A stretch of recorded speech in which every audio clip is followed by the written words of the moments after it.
اپنی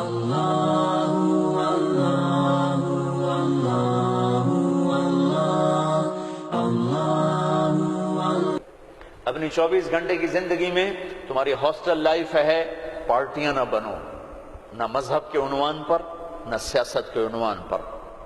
میرے دیش کو مذہبی نفرت نے بھی برباد کیا ہے اور سیاسی نفرتوں نے بھی برباد کیا ہے۔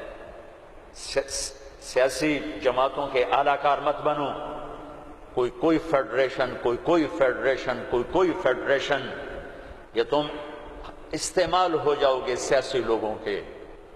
سارا ملک زوال کا شکار ہے۔ میں سیاستدانوں کا صرف گلہ نہیں کرتا ہوں، میرا تو ریڑھی پہ سیب بیچنے والا بھی بددیانت ہے، خائن ہے، تو میں سیاستدانوں کا گلہ کیا کروں؟ میں افسران کا، بیوروکریسی کا رونا کیا روں؟ ہمارا تو چپڑاسی بھی بددیانت ہے۔ سیاسی جماعتوں کے اعلی کار مت بنو، اللہ اس کے رسول کی غلامی کو ڈھونڈو۔ مذہبی نفرتوں کا شکار مت ہو۔ ہماری نسلوں میں بڑے دکھ سے یہ باتیں کہہ رہا ہوں کہ جیسی نفرت میں نے پاکستان میں دیکھی ہے مذہب کی، پوری دنیا میں کہیں نہیں دیکھی۔ مذہب کا اختلاف کب نہیں تھا؟ میرے نبی کی موجودگی میں صحابہ میں اختلاف تھا، نبی کی موجودگی میں اختلاف تھا۔ اختلاف ختم ہی نہیں ہو سکتا۔ محبت کرنا سیکھو، محبت کرنا سیکھو، محبت کرنا سیکھو۔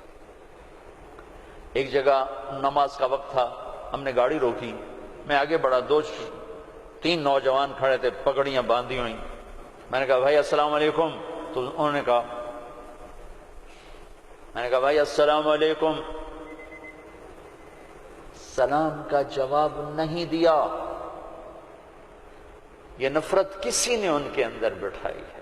میرا ظاہری حلیہ تو مسلمانوں والا تھا، تو مجھے سلام کا جواب دینا، اگر میں اس کی نظر میں کافر بھی تھا تو مجھے سلام کا جواب دینا جائز تھا اس کو، کہ بھئی ہم کسی کے اندر کو کیا جانے، ہم تو ظاہر کو دیکھ کر کریں گے۔ میرے مدرسے کا ایک شاگرد، ایک بچہ ملتان گیا آئی ٹیسٹ کروانے، وہاں کلینک کے باہر ویٹنگ روم میں 50-60 مریض بیٹھے تھے۔ ایک بزرگ تشریف لائے، سفید پگڑی، کافی رنگین پگڑی، سفید داڑھی، تو ان کے لیے کھڑا ہو گیا کہ آپ یہاں تشریف لائیں۔ تو اس کے بھی پگڑی تھی سفید اور داڑھی، تو کہا تم ہو کون؟ کہا جی میں طالب علم۔ کدھر پڑھتے ہو؟ کہا جی میں طارق جمیل صاحب کے مدرسے میں پڑھتا ہوں۔ تو اس نے منہ پہ تھوک دیا، منہ پہ تھوک دیا۔ 60 سال سے اوپر عمر، اور منہ پہ تھوک دیا۔ تو اس بچے نے اف نہیں کی اور ایک طرف جا کے بیٹھ گیا۔ جب وہ صاحب اندر چلے گئے ڈاکٹر کو دکھانے، تو سارے وہ ویٹنگ روم کے لوگ اس کے پاس آ گئے، بیٹا کون ہو، کہاں سے آئے؟ چونکہ وہ ان کی آپس کی گفتگو ان تک نہیں پہنچی، انہیں یہ دیکھا کہ ایک صاحب نے اس بچے کے منہ پہ تھوکا ہے۔ تو انہوں نے کہا جی میں وہاں تلمبے سے آیا ہوں، وہاں پڑھتا ہوں، طارق جمیل صاحب کے مدرسے میں پڑھتا ہوں۔ حیران پریشان سارے کہ کیا دین کے نام پہ اس حد تک نفرت جا سکتی ہے؟ اللہ کے واسطے میرے بچوں اس نفرت کا شکار نہ ہو، ورنہ تم سب سے بڑے دشمن ہو گئے اپنے دین کے، اور تم سب سے بڑے غدار ہو گئے اپنے نبی کے اور قرآن کے اور شریعت کے۔